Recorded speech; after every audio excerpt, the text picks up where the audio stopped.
Hi guys, welcome back to my channel. My name's Kelsey. I am here with Bariatric Beauty and Finishing School to talk to you a little bit about life after bariatric surgery. If you have any questions or comments, please leave them down below. Don't forget to hit subscribe if you enjoy my content, and without further ado, as you guys know per my last video, I'm struggling with the regain again. Thought long and hard about it.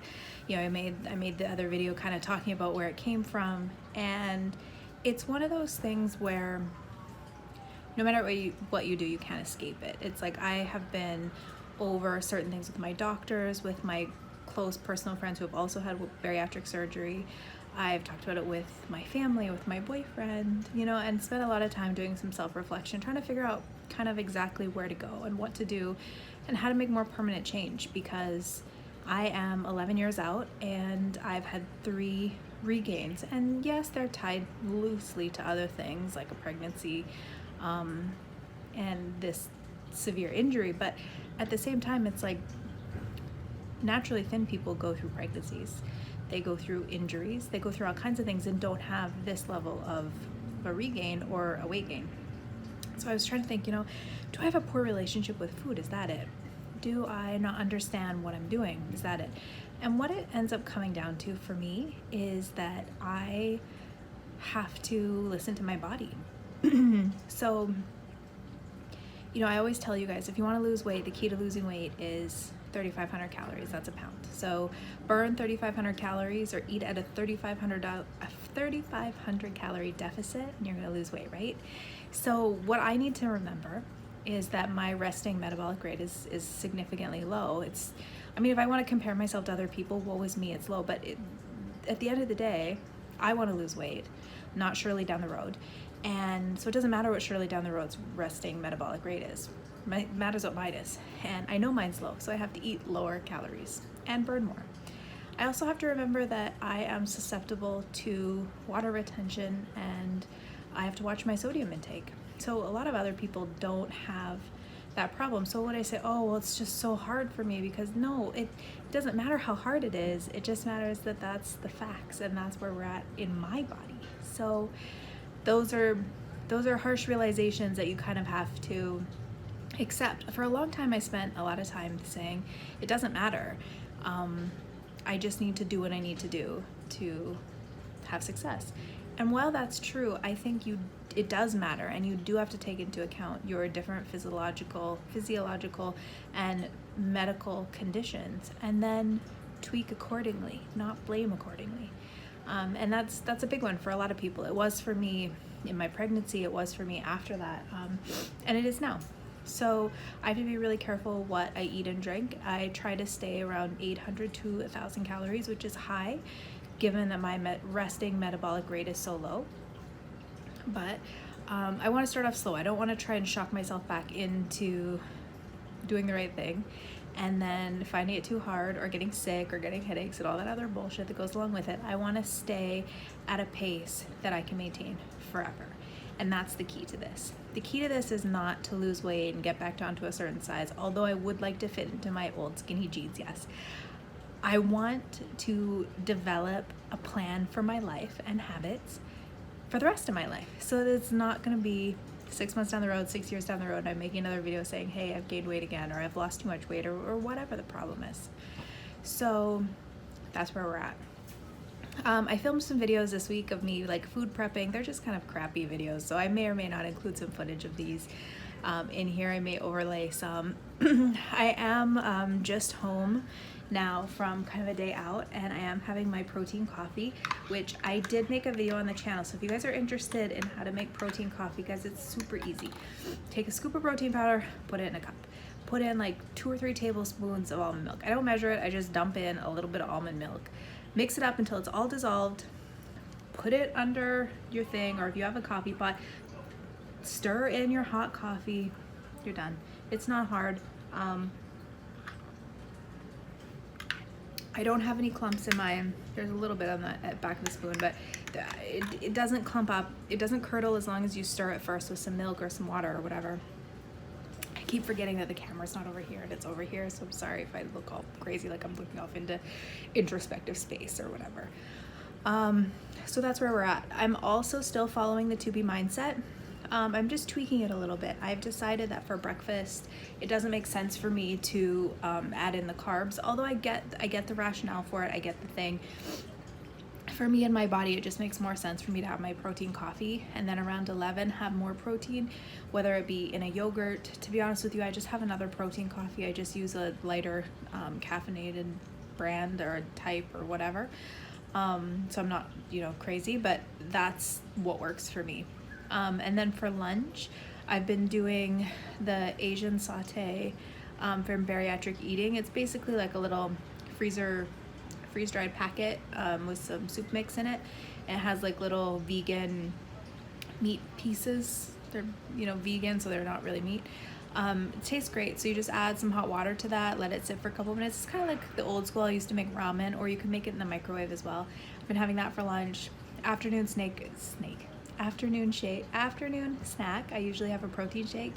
Again, I'm trying to pound at least 75 ounces of water. And then for dinner, I'm doing veggies most. So I've also gone back to a vegetarian meal. I just feel better when I don't eat meat.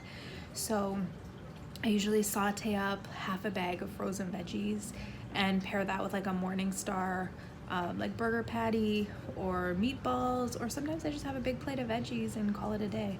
I am really trying to adhere to dinner and done. Although some nights it's harder than others, so some nights I do have a protein shake if I'm really struggling at night, like if I'm feeling hungry or I'm feeling weak, because those are in the first couple of weeks. That's sort of, I know my body well enough to know after I have been eating like 3 solid meals a day and going back to protein shakes, I do kind of feel that little bit of weakness. So I'm mindful of that. If that starts happening, then I have a protein shake. And then I've been doing a lot of tea at night, just sipping tea throughout the night, and a lot of water. And so far I've lost 6.5 pounds in the last 2 weeks, which is great.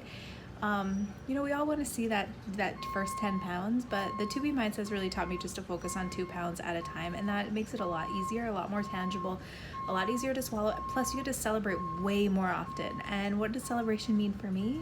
It just means recognizing in myself that I can do this and I don't have to live like I have been. So that's really important. So if you saw the title of this video, it was not clickbait. I wanted to talk about this for a really long time, and I've talked about this in some of my weight loss surgery support groups. I've talked about this with friends. I've argued with this with other friends. I don't think Tess Holliday is a good role model. I think she's beautiful. I do. I think she's incredibly beautiful. I think her body is fine. I'm not here to tell someone that they need to be thinner or be fatter or whatever. My issue with Tess Holliday is her complete blatant disregard for health. And that's not me making judgment on her health, because she is the only one who is allowed to pass judgment on her health. If she feels healthy at her weight and her size, fine, I don't care. But it's purporting this stereotype that it's okay not to care publicly. Whether or not she does in private, I don't know. But she talks about it all the time, that her body is no one else's business, which is true.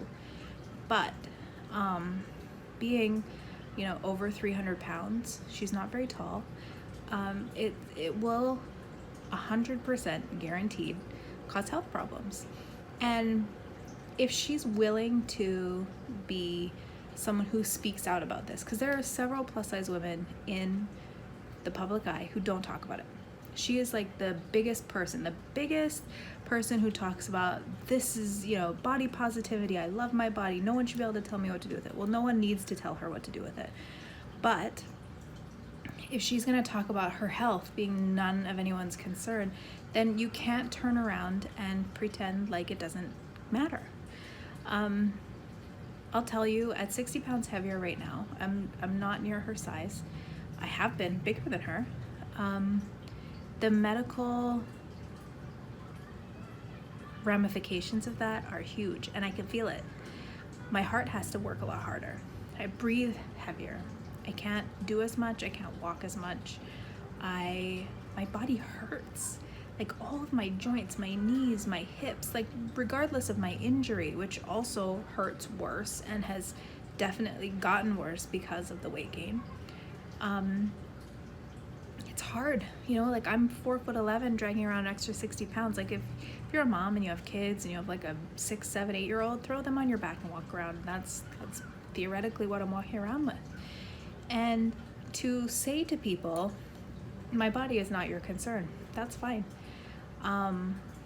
But to pretend like the health thing is somehow gonna miss you, it's like, it's gonna catch up to her later.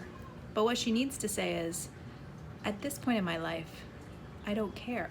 I'm happy the way that I am, and I will deal with any health consequences as they come. And that would be a much more mature way of doing it than saying, you know, I'm healthy. You can't tell someone's health by looking at them. It's like, no, you can't. But when was the last 100-year-old, 300-pound person you ever saw?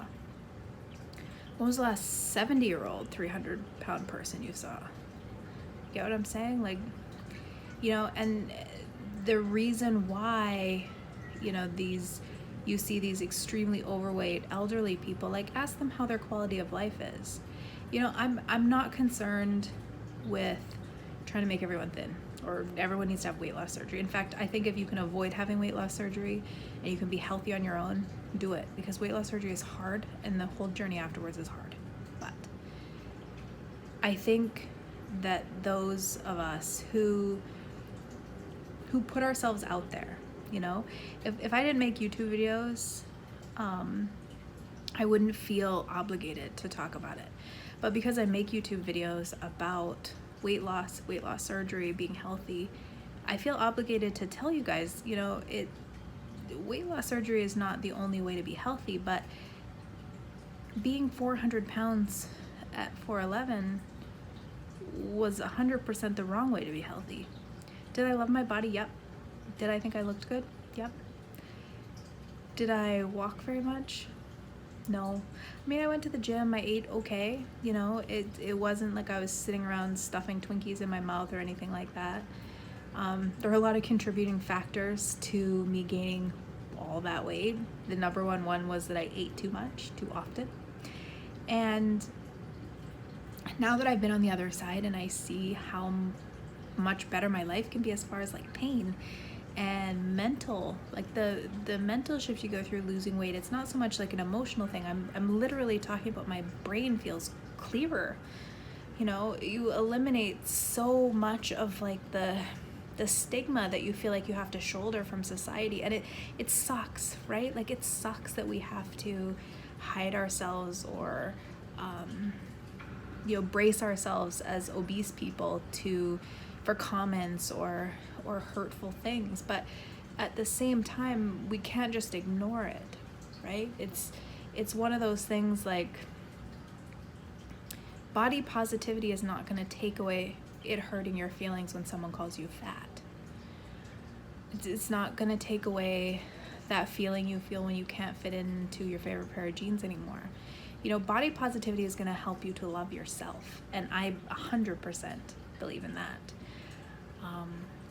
But I think you also have to be conscious of body positivity later on in life when your body starts failing you because you didn't take care of it.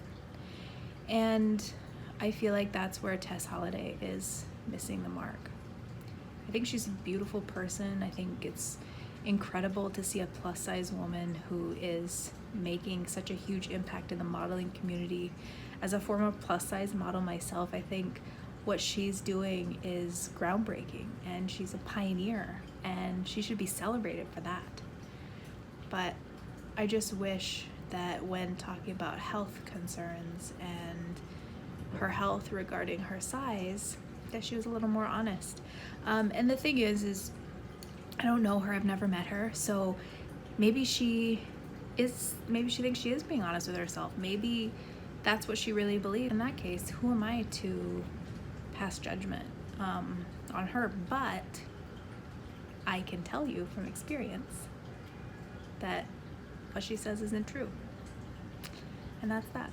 So that's why I don't support her anymore. I don't follow her on any of social media because I find her content to be abrasive. It comes off as fake and phony. And although I think she's beautiful and what she's doing for the plus size modeling community is incredible, I think it is just as damaging as people like the Kardashians or anyone else who's purporting this body image that doesn't adhere to reality. And that's where we're at. So I'm gonna try and check in with you guys 2 times a week. So fingers crossed that I can get that done. Even though I'm just sitting on my couch here, it doesn't take that long. I will try to get some more educational type videos out with some more information for you guys. If you have a question about protein coffee, check out that video, and I'll catch you guys in the next one.